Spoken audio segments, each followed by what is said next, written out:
And those were tidbits of some business headlines making news across the globe. Let's settle for the very main story now. And the International Chamber of Commerce says it has put in place the necessary steps and measures to help resolve potential disputes that may arise from the implementation of the Africa Continental Free Trade Agreement. The ICC made this known at the maiden edition of the ICC Arbitration Day celebration in Accra. Karen Dudu reports. The International Chamber of Commerce (ICC) is the world's business organization that promotes international trade, responsible business conduct and global approach to regulations. Marking the ICC Ghana Arbitration Day, the Chamber organized a dialogue on how to improve arbitration practices in Ghana. Emmanuel Doni Kwame is Secretary General of the ICC Ghana.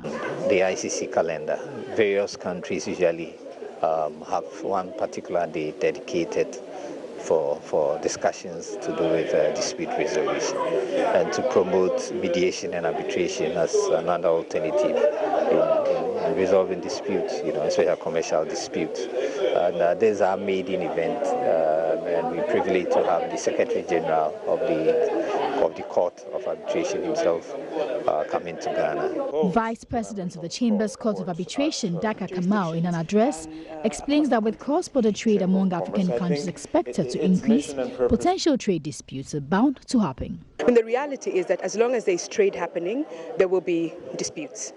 So what professionals can do is to ensure that they understand the systems that are available for dispute resolution. The rules are clear, that they're predictable, that the systems are efficient and cost effective, that users know that those systems exist, and also where those systems don't exist, that we develop them. So we have best practice from across the continent, we have best practice from across the world. So taking advantage of what we know that already exists and implementing those types of rules and laws in our own jurisdiction. Meanwhile, Ghana's representative at the ICC International Court of Arbitration, Mariette Piaupong, has charged professionals in the legal space to do more to deepen arbitration practice in Ghana. Well, the best way is to commit time and money to taking part in conferences. I mean, you have to do it, otherwise you wouldn't be known out there. And you have to get the training, you have to acquire the skills. You must take courses and you must commit time and money to that. The dialogue brought together several players in the legal and judicial space. For Joy Business, Karen Dodu. Some good news for Ghana's stock exchange. The London Stock Exchange is partnering the Ghana Stock Exchange to invest expertise and capital to help revamp the local bourse and the economy as a whole. Visiting UK Prime Minister's trade envoy to Ghana, Adam Efiye, says this will happen in the next few days. He told Joy Business at the sidelines of an engagement with members of the Ghana Stock Exchange. He said this is in solidarity with Ghana's readiness to grow beyond aid. Looking to do is to bring together the London Stock Exchange, the Ghana Stock Exchange, so that Ghana begins to have access to a worldwide web of investment and financial input and capital.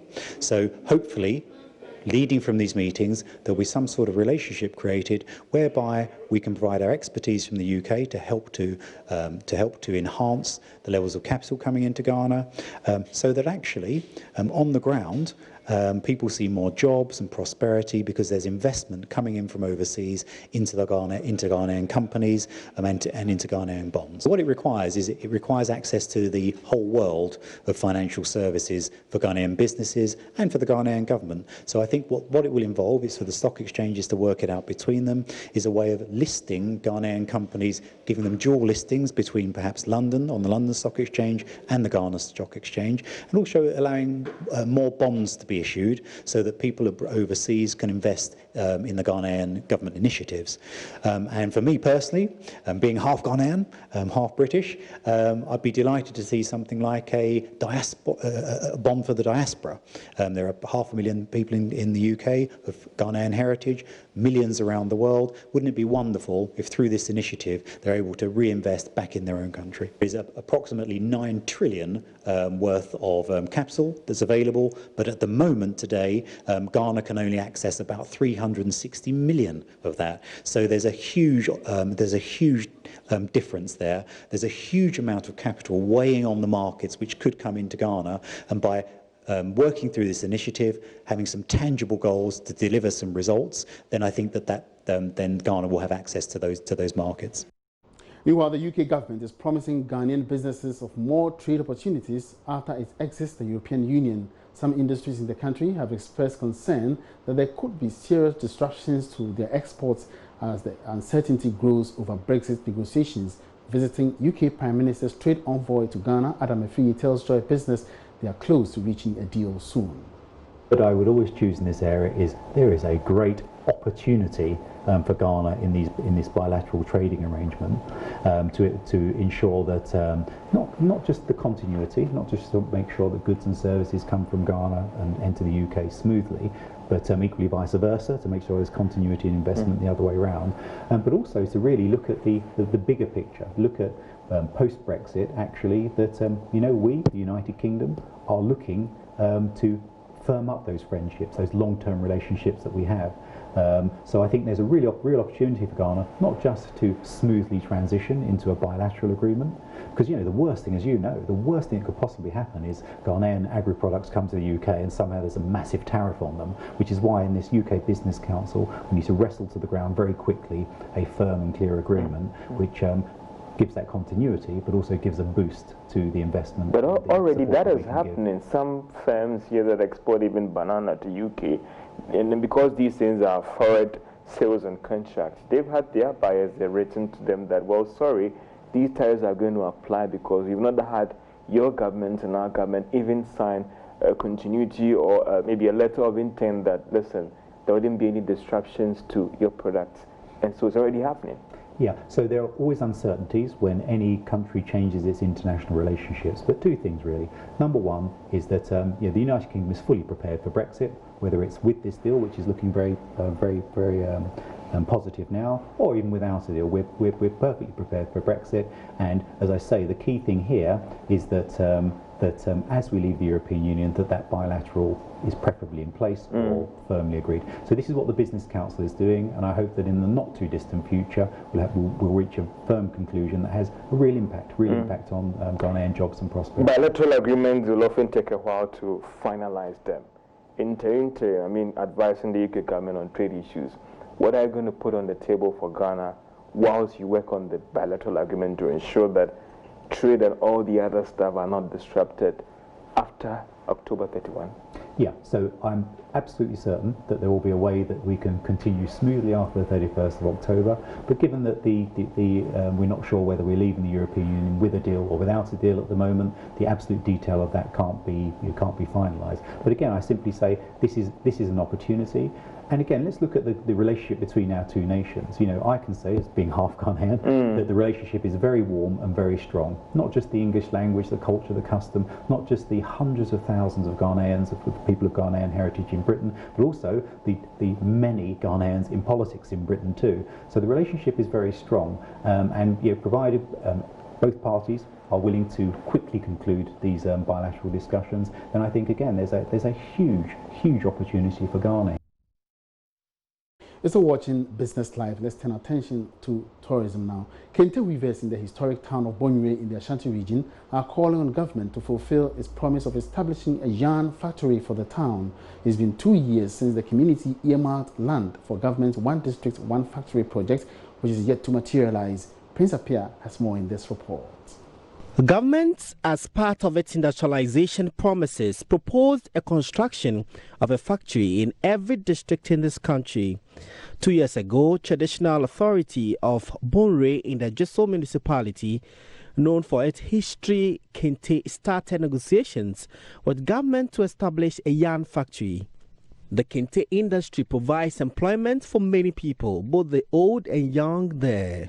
Frank Sapong is the treasurer for the Kente Weavers Association at Bonue. One district, one factory, because the Hanoma and I'm Hana Kenteno, and Falbane, and Guinan. We have petitioned the president about the One District, One Factory project. Since Kente originated from here, if we get the yarn factory here, weavers from other places will all come here. The youth will get jobs as well. But if private individuals or businesses would want to support the factory, land is available. And you just get and saffron and Kumba land, Kessia, Kente factory, At the launch of this year's edition, stakeholders reiterated the need for government to fulfill its promise. Mr. Sapon says the establishment of the factory will reduce the unit cost of the fabrics and reduce the continued dependence on Chinese products. But the Anke factory ni bi Ghana as I said tembia na yekokrefra monane obina.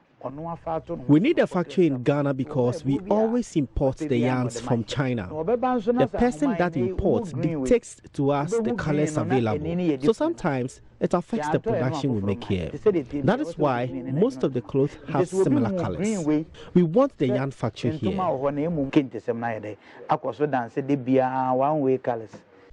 One of the major challenges people of Bonre face is poor roads to the community, which is impacting negatively on local and foreign visits.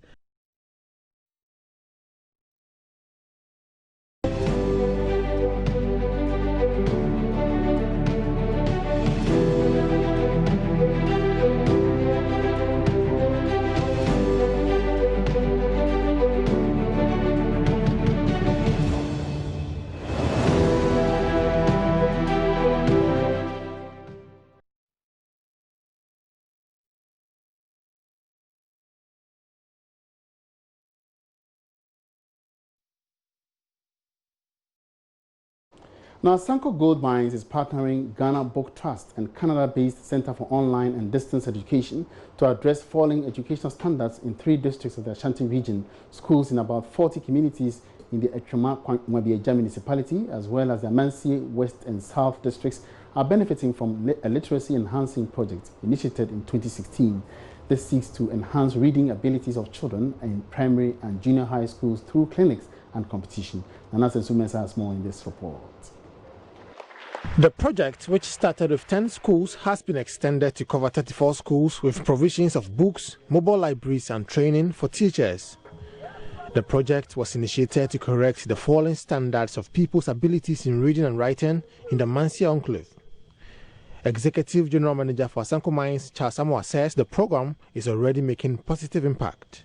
We have conducted training of trainees program for the teachers to enhance their capacities on instructional methods of teaching students how to read and write more effectively. The program, in collaboration with Ghana Library Board, ran reading corners, school library systems, and the mobile library methods across the selected schools. These have significantly enhanced students' interests and abilities in reading and writing.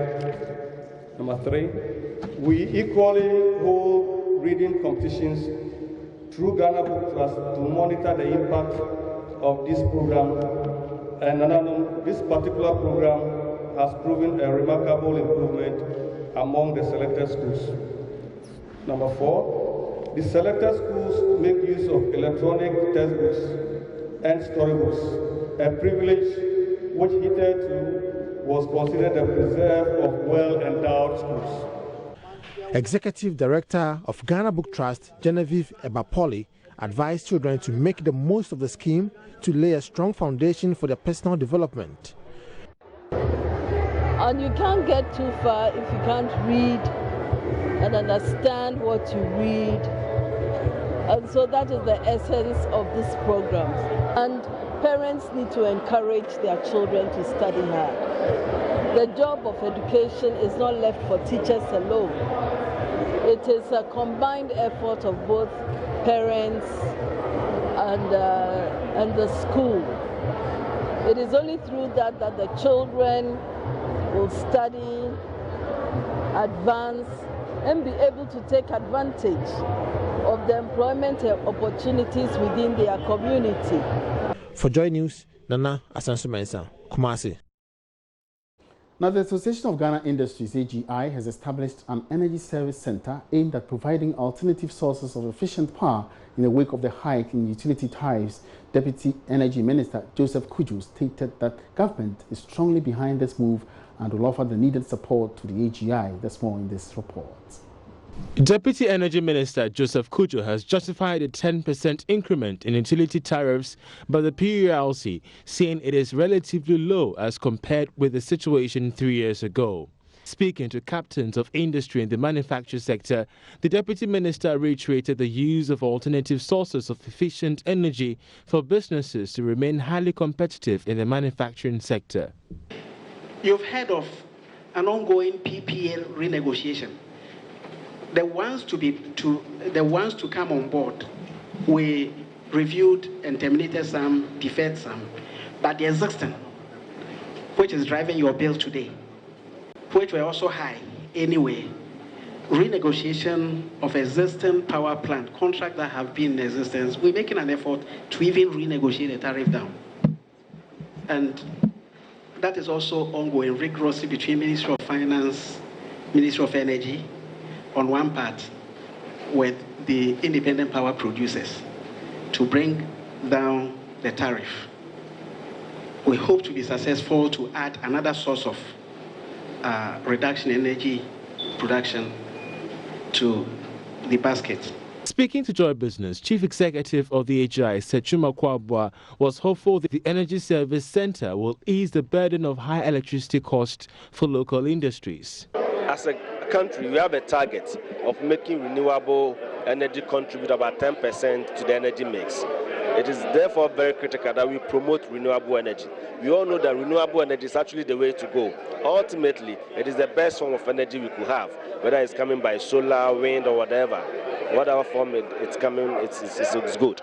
So we need to work at it. And as industry, we think that so far, when we talk of renewable energy, we only talk about household users, very small users. But we think that industrial players can also make use of renewable energy. The implementing partners for the Energy Service Centre include the GIZ, Energy Foundation and the Energy Commission.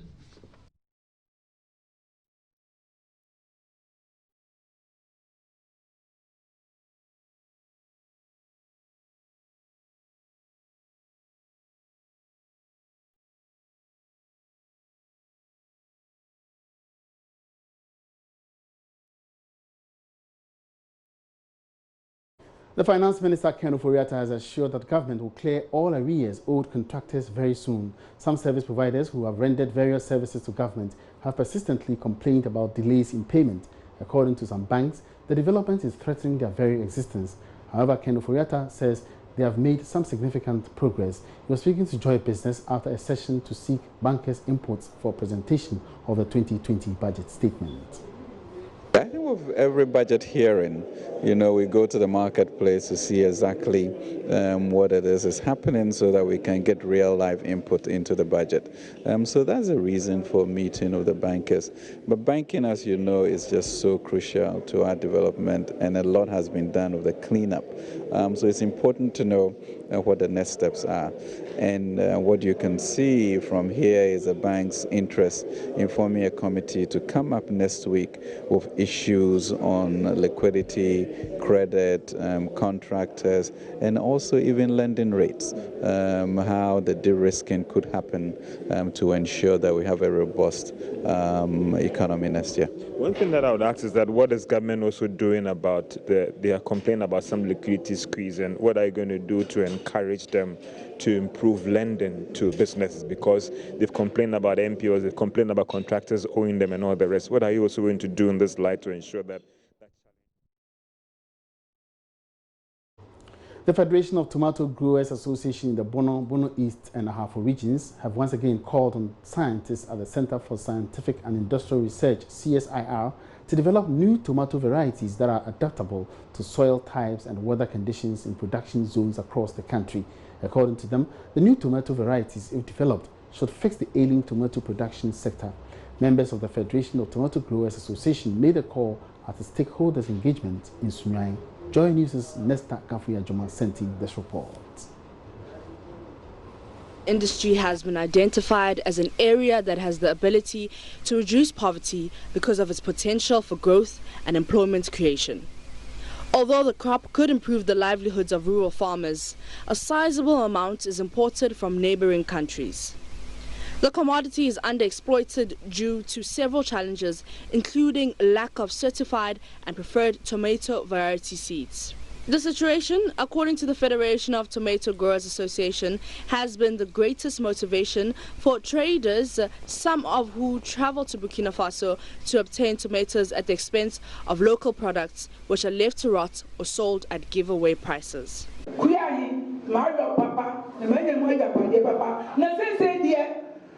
Farming has been of great benefit, and I've had properties from it. The tomatoes from Burkina Faso scarce us. Some of us have gone for bank loans and we are in debt now. We are pleading with the chiefs to help minimize imports from Burkina Faso so we can pay our loans and take care of our children.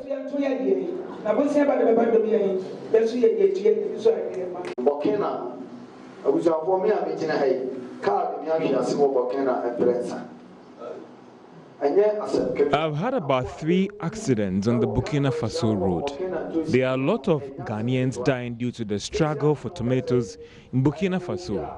As I'm speaking to you now, there are about 3 persons sitting in a wheelchair. Last year, a car accident claimed about 17 lives. They are all Ghanaians, and therefore, if there's anyone who can help in tomato production, he or she should do.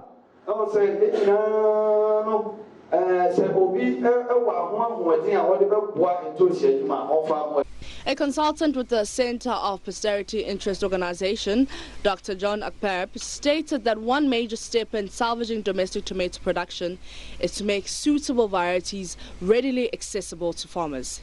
He further urged Ministry of Food and Agriculture to effectively collaborate with CSIR to identify seed variety growing strategies that will ensure availability of approved tomato seeds. We are recommending that funds be made available to the Center for Scientific and Industrial Research to be able to come up with a variety of tomato that will not be like the hens, but will have the qualities of the hens. We're saying that will not be like the hens because the hens does not do well in our soils and does not also do well under our climatic condition. So even if it's brought, it cannot survive as we expect it to do. Currently, just a handful of farmers in the upper regions are able to cultivate the hens, and that is because the conditions there are similar to that of Burkina Faso, looking at the closeness of the situation. And so we believe that much as our people are interested in variety of tomato that will have the qualities of the hens will not be the option now. But there should be something that is close to it, and that can equally do well in our conditions in terms of soil and climate as well. The forum, which was attended by farmers... And that does it for Business Live tonight. Many thanks for your company. My name is Emmanuel Abuaji.